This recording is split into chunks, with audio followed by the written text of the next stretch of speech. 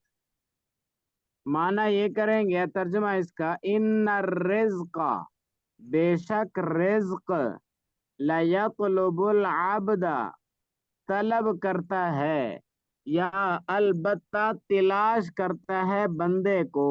لام یہ تاکید کیا ہے، اس کا معنی البتہ۔ ان الرزق، بے شک رزق، لیطلب العبد، البتہ تلاش کرتا ہے بندے کو، کما یطلبہ اجلہ، جیسا کہ تلاش کرتی ہے اس کو اس کی موت، جیسا کہ تلاش کرتی ہے اس کو اس کی موت۔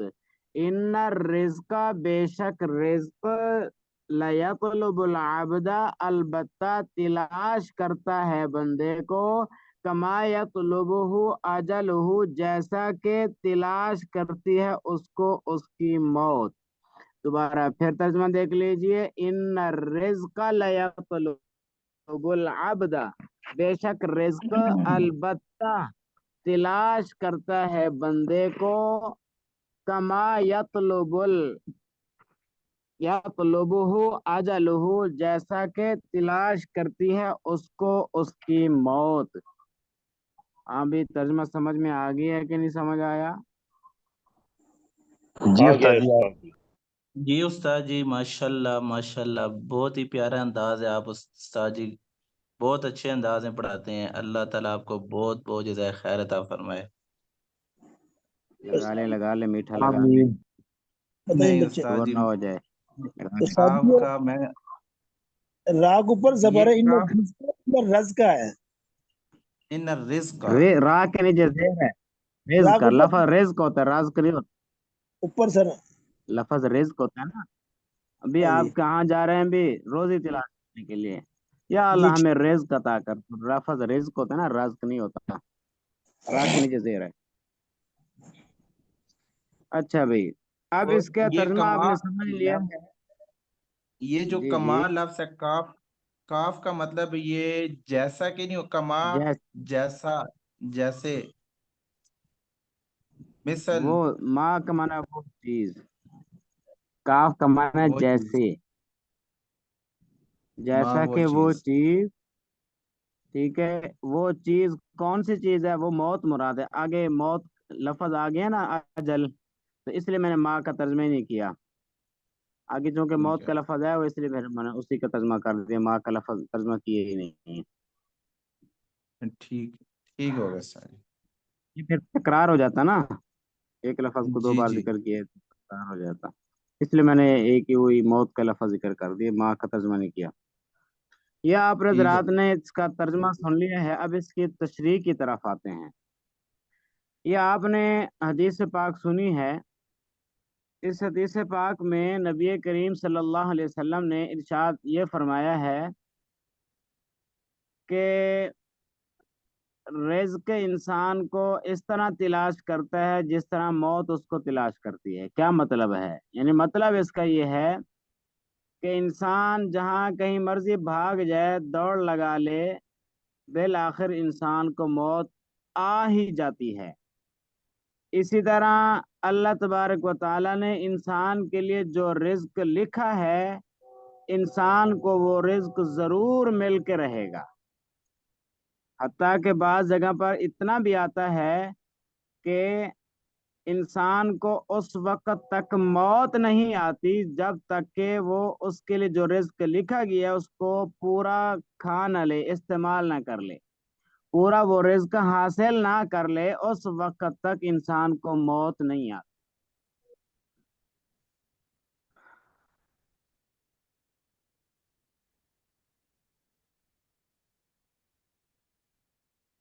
استاد جی سمجھا اسی طرح رزق کے لیے بھی بولتے ہیں، اور اس طرح پھر یہ بھی تو کہتے ہیں کہ جتنے سانس اللہ تعالیٰ نے اس پہ دنیا میں لکھے ہوئے ہیں وہ بھی اس نے پورے کرنے ہیں۔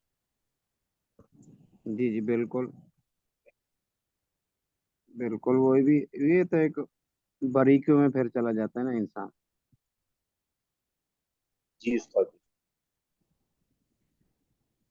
جتنا دیر انسان نے زندہ رہنا ہے اتنا دیر جو اللہ نے لکھ دیا انسان وہ زندگی گزار کے بالآخر موت ہی ہے، چلا جائے گا دنیا سے۔ تو جس طرح موت انسان کو آ کے رہے گی، اسی طرح رزق بھی جو اللہ نے مقدر میں لکھا ہے انسان کو پہنچ کے رہے گا۔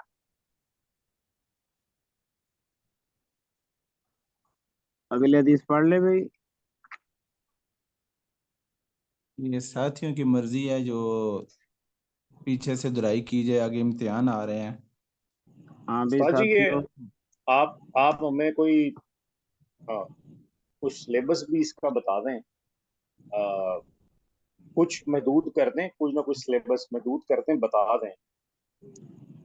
مثلا جو آپ کہیں گے اسی کے مطابق ہی ہم تیاری کریں گے۔ اگر آپ کہیں گے سارا تو سارے کی کوشش کر لیں گے، اور جس طرح مولانا ناصر صاحب ہیں تو انہوں نے 2.5 سپارے کروا دیے ہیں، تو ہم نے انہیں کہا ہے کہ آپ 1 سپارہ ہمارا کرتے ہیں تاکہ ہم جتنا تیار ویسے سارا ہی ہے، یہ ساتھ ساتھ آپ کے سارے لیکچر لیے ہیں سارے، کوئی مس نہیں ہے کوئی بھی، اللہ کا شکر ہے۔ لیکن پھر بھی مجھے لگتا ہے اگر امتحان کی تیاری کریں تو اس کو کچھ محدود کر دیں، کچھ محدود حدیثیں ہو جائیں، جس طرح باقی سارے ساتھی بھی کہتے ہیں اگر محدود ہو جائیں تھوڑی سی تو اچھے طریقے سے ذرا مجھے یہ بھی لگتا ہے کہ ترجمے کے ساتھ ہم تھوڑا سا آپ کو ہلکی سی 2-3 لائنوں میں اس کی تشریح بھی بتائیں تاکہ ہم اس علم کو آگے سے آگے پہنچانے والے بھی بنیں، خالی سنانے والے نہ بنیں۔ دیکھو اس کے لیے نا میں 2 باتیں آپ سے کرتا ہوں۔ ایک بات تو یہ ہے کہ آپ حضرات ساری حدیثیں یاد کر لیں، ٹھیک ہے۔ دوسری بات یہ ہے کہ اگر ساری حدیثیں نہیں یاد ہو سکتی تو پھر شروع والی جو میں نے کل جو پڑھائی تھے نا آپ حضرات سے 15 حدیثیں، اس سے جو اگلی حدیثیں ہیں وہ اہم حدیثیں ہیں۔ شروع والی حدیثیں تو چونکہ ہیں فضائل کے بارے میں، اگلی جو حدیثیں ہیں وہ معاملات میں بھی ہیں اور احکامات میں بھی ہیں۔ جی ٹھیک ہے استاد جی 40 تک ہو جائیں۔ 40 چلو اتنا کر لو، 40 تک۔ 40 تک ہو جائے، امتحان اس میں ہو جائے۔ اچھا آپ کہہ رہے ہیں کہ پہلی 15 چھوڑ کر کہہ رہے ہیں آپ استاد جی ہمیں؟ نہیں جی ٹوٹل 40 کہہ رہا ہوں۔ دیکھیں بات سنیں، اصل مقصد ہوتا ہے یاد کروانا، باقی ہمیں بھی پتہ ہے آپ حضرات کو جی کتنا یاد ہے، کتنا استعداد ہے، ہمیں پتہ ہوتا ہے، اساتذہ کو پتہ ہوتا ہے شاگردوں کا۔ اس لیے استاد پھر وہ حدیث سنتا ہے جو شاگرد کو یاد ہو، اگر یاد نہیں بھی ہے تو استاد شاگرد کو فیل نہیں کرتا، پاس ہی کرتا ہے۔ آپ کے نمبر انشاءاللہ وہ بھی اچھے آئیں گے۔ بس اتنا ہے کہ آپ حضرات اگر اس کو یاد کر لیں، دہرا لیں، ایک دفعہ دہرا لیں، سارے حدیثیں